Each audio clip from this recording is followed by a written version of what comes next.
It was barely the first week of June, and it was clear that this year's fire season was going to be particularly bad. Hundreds of fires raged across the country, darkening the skies and sending so much smoke and fine particulate matter into the air that people felt compelled to stay indoors in many places. I'm Gabe Friedman, and this week on Down to Business, I looked at the economic impacts of wildfires with an eye towards the ripple consequences that linger after the fact. Earlier this year, Anson Ho, an assistant professor at Toronto Metropolitan University's Ted Rogers School of Management, was a co-author on a study of the 2016 Fort McMurray wildfire, which was among the costliest wildfire disasters in Canadian history, with an estimated $9.9 billion price tag. Ho found that mortgage delinquencies more than doubled among homeowners whose houses were severely damaged, and he talked about some of the reasons why the costs of wildfires are not so easy to quantify. I also spoke to Camille Ouellet-Dallaire, an assistant professor at the School of Science and the Environment at Memorial University of Newfoundland, who studies how people are linked to ecology and offered her perspective on how to think about wildfire impacts. As always, the interviews are edited for clarity and brevity. Anson, thank you so much for coming on Down to Business today to talk to me. Hi, Gab. Thanks for having me here. We're blanketed in wildfire smoke, probably all throughout almost all of Canada right now. And I wanted to talk to you because you were the author of a very interesting paper titled, "We Didn't Start the Fire: Effects of a Natural Disaster on Consumers' Financial Distress." Does it make sense maybe to start with a summary of what your paper was about and what the headline finding was? Sure. We studied this wildfire because it was the most costliest disaster in Canada when the research was done. Another reason is that wildfire is usually covered in homeowners policy, so we want to see if the wildfire had any impacts on consumer finance. And we find that for homes that are physically burned down, homeowners have experienced financial distress and they had increased mortgage delinquency, and the increase was about 0.7%. Right. And this is, again, the 2016 Fort McMurray fire. Something like 6,000 square kilometers of land were destroyed in this fire. And I think like 8% of all the private dwellings in that area. So it was a huge, huge disaster. And as you just mentioned, that you did find that the wildfires caused pretty severe financial stress on mortgage holders, on homeowners. But I'm wondering if you can just contextualize that a little bit. Well, one way to quantify and to contextualize this is to compare to the Great Recession. During the Great Recession in 2008 to 2010, in Alberta, mortgage delinquency increased by about 0.7% as well. Of course, it's not an apple-to-apple comparison because Great Recession was seen to have much bigger impact, longer impacts than wildfire. But you get an idea that delinquency impact on homeowners is about the same level. So can you talk to me for a second about how you figured this out? We're talking about loan delinquencies now, right? Like people missing their mortgage payments. So in Fort McMurray, we identified regions that were severely burned down in the wildfires, and we used consumer credit data to construct a fake synthetic memory using other areas in Alberta and Saskatchewan. We use data to compile to create a synthetic Fort McMurray, and that's what we call a synthetic control method. And we compare this synthetic Fort McMurray versus the actual Fort McMurray damaged by wildfire. And we compare the delinquency in mortgage in these two areas, and we look at the difference. And the difference is what we call treatment effect, the effect of the wildfire. Right. You mentioned the sort of mortgages that were in arrears increased by 0.7%, which is comparable to the Great Recession. Mm-hmm. What exactly happened there? These are people who basically defaulted on their mortgage? So the mortgage delinquency increased from 0.5% to a peak 1.2%. That's a 0.7% increase. Just thinking about that, 0.5 to 1.2, that means like the number of mortgage delinquencies like basically doubled as a result of this. Yes. After the wildfire, there were financial aids from the federal government. There were payment holidays by banks like people received during the COVID period. But what we observed is that the delinquency increased after 4 months of the wildfire, after the payment holiday ended, and it kept on increasing until about 12 months after the wildfire. Wow. Then delinquency just decreased sharply after that, and there wasn't any treatment effect of wildfire after 18 months since the wildfire.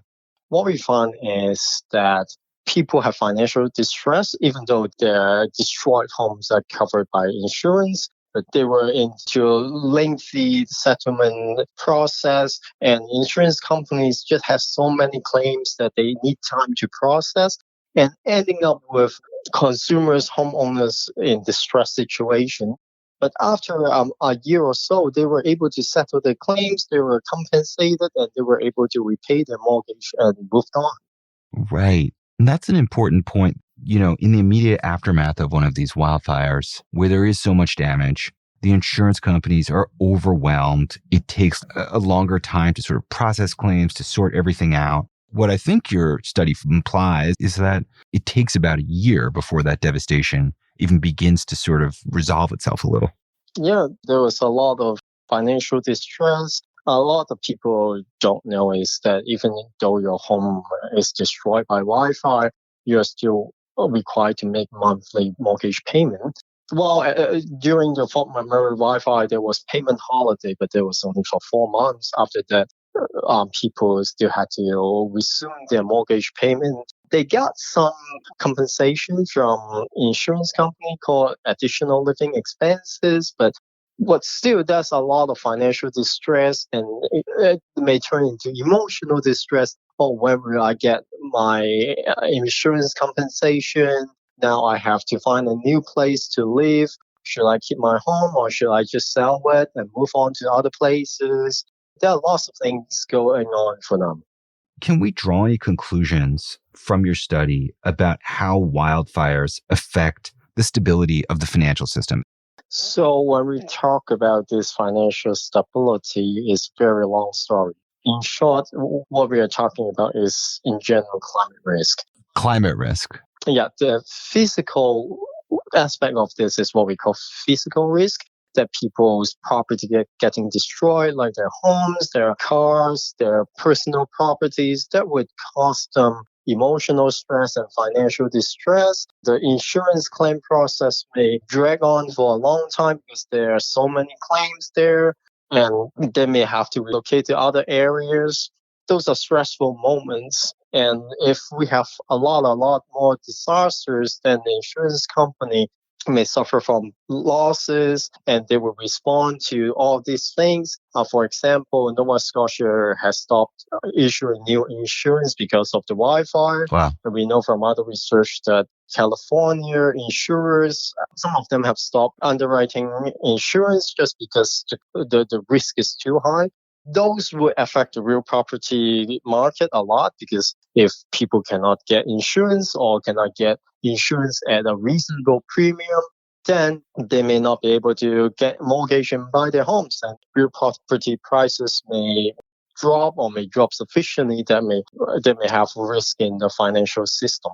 And in the long run, instead of just talking about the physical risk, we know from existing research that climate risk or global warming will have a long effect in the economy, that people will become less productive. For example, during the wildfire these days, there's a lot of air pollution.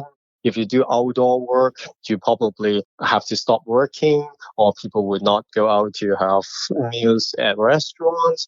And all this will affect productivity. Lower productivity means firms would be less profitable, and they could have problems repaying their business loans. And at the end of the day, that may translate into higher chance of systemic risk in our financial system. Yeah. There's a paragraph in your paper that says the Network for Greening the Financial System, which is an international network of 87 central banks, recommends that central banks integrate climate-related risk into financial stability monitoring. And I'm wondering if you think that our financial system adequately recognizes the impacts and risks of climate change. I think so, but I also think this is just the beginning. I know that in academia, we talk a lot about climate risk, and if we read reports from central banks, we know that they start assessing climate risk, and in private companies, they talk about ESG. So there's a lot of things going on, and it's an ongoing process that will happen for many, many years in the future. And that's what we call transition risk in terms of climate risk. That we are just uncertain how our future will go. Is the risk going to increase a lot really quickly, or is it the case that we will face the risk that's increasing slowly? How will this affect insurance? Will it just be impossible to get insurance, or will everyone's insurance go up, or will it be both? Most likely both, because what we call intensive margin is the premium. When the risk goes up, the premium would go up as well. So people will likely see higher premium, especially those who are in area vulnerable to wildfire. And what we call extensive margin is what we discussed before, that the risk is too high, so high that insurance company won't be able to assess the risk, to price the risk. In that case, they may just exit the market. Well, no business is better than business losing money. Yeah. A sort of last question here is, what are some of the bigger conclusions that you draw about wildfires and the effects they'll have on our economy? So wildfire is not a standalone event. It is going to be more severe and more frequent due to climate change. And in that case, we also bring up the liability issues of climate change. Who is going to be responsible and who is going to pay for the damage? One way to think about this is that we have wildfire, homes get destroyed, insurance company would pay for the damage. Another aspect of this is that the government done enough to prevent wildfire, to adopt climate change, and to make sure that we have enough measures for disaster mitigation. If we have enough funding invest in climate adaptation, wildfires, the damages may be limited at the first place. It's not just something for insurance or something for homeowners. Is for all the stakeholders in the financial system that we think about this collectively to make sure that we get a way effective for climate change to move forward. Well, thank you very much for coming on Down to Business to talk to me about this important topic. Thank you. That was Anson Ho, assistant professor at Toronto Metropolitan University's Ted Rogers School of Management. Now we're going to pause a minute for a short break.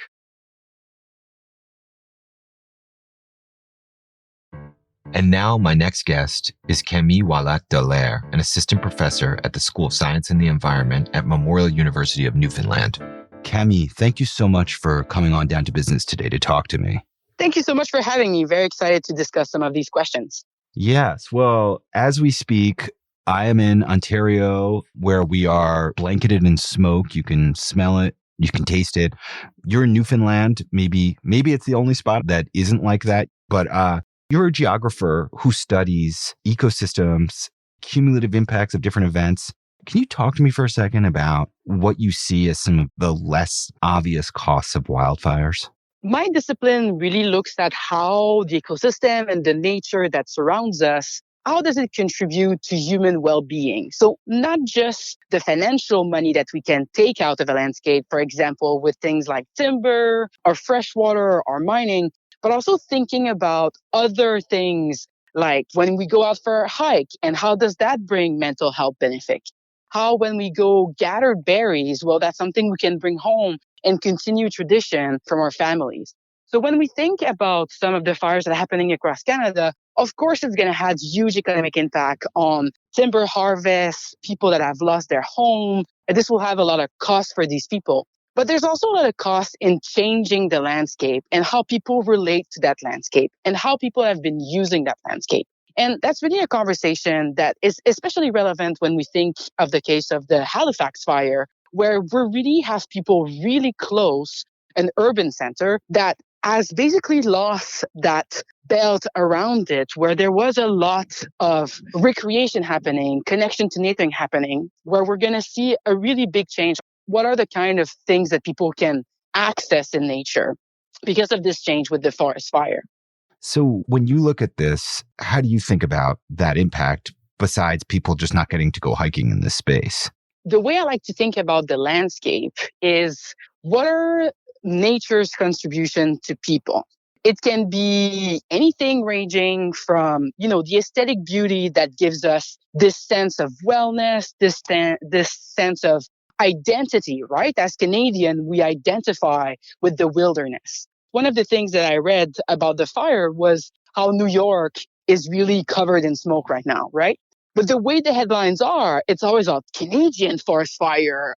In the future, after this forest fire, and we've seen that in other places, there's going to be a lot of challenging on how do we deal with these major disasters in nature. And it's really hard to put a cost on that because that might be reflected in a lot of different ways. It might be someone experiencing more eco-anxiety or ecological grief for the landscape. It might be someone that suddenly has to find a new fishing spot. And, for some people that live more in urban area, this might sound trivial, but a lot of research has shown that people that live in remote places, they have a lot of connection with the landscape because it's really part of their identity, so who they are, but it's also part of their day-to-day life in a way that it's not the same in urban area, just because there's not the same access.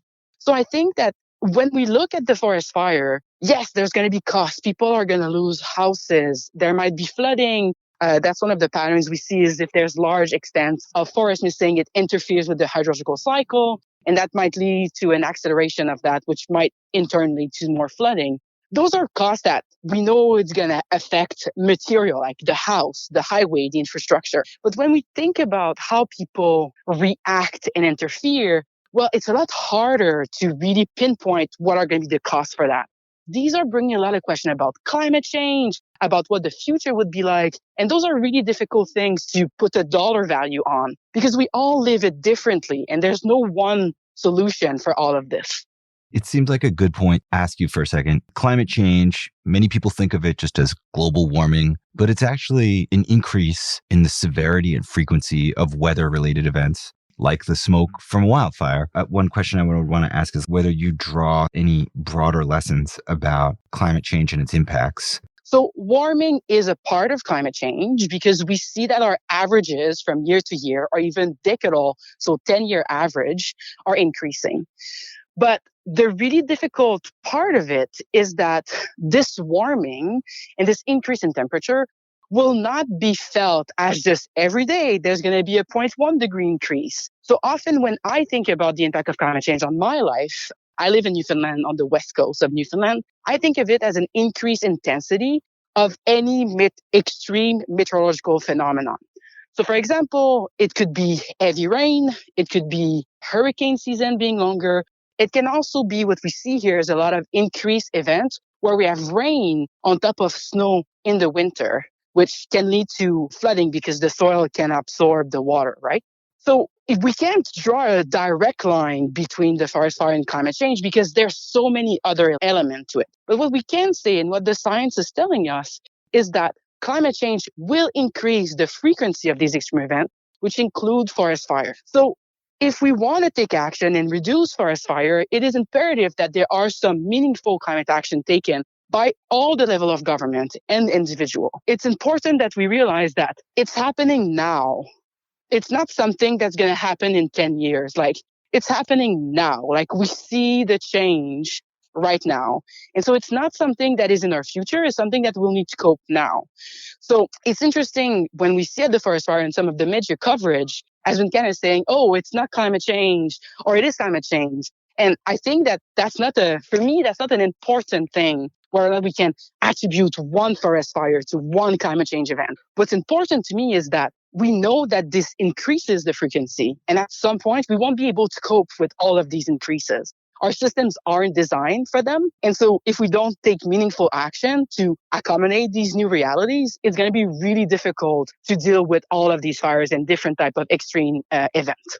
I just want to say thank you so much for coming on Down to Business to talk to me about this and providing the geographer's lens and way to think about these events. Well, thank you so much for having me. And, I I hope that we can all think about it in the context of like, this is not an isolated event and we will see this happening more in the future. And, finally take meaningful action to ensure that this is not the future that our children will live in.